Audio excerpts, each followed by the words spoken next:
Last week, I had a candidate decline a job offer after it was extended after the first interview because they didn't really feel like they could envision themselves working there. Hey everyone, my name is Maya. I'm a recruiter at Bully Welch, and I'm here today to talk about the one and done interview. Is the one and done interview really the best solution to a competitive market? I think this is a really common experience, and it's why I typically discourage against a one and done interview for my clients who are looking to have longevity and retention on their team.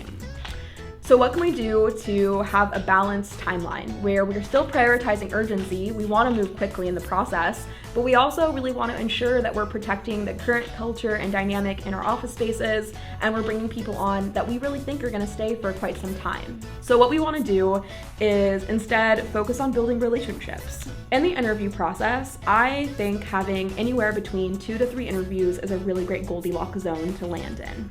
The first interview should be as accessible as possible, and that can look like having it over Zoom. We can try to accommodate our candidates' lunch hours so that the stakes are fairly low on both sides. We really, in this first conversation, are just trying to establish fit.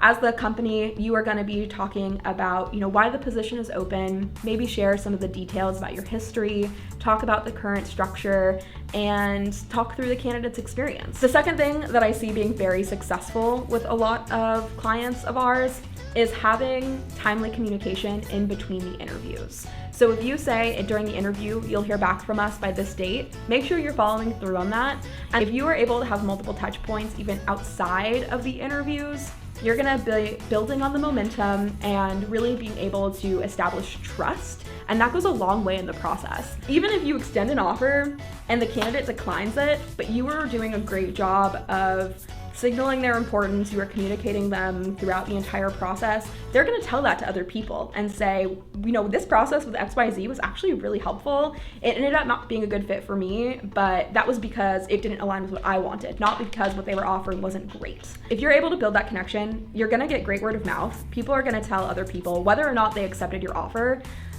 what a great experience they had.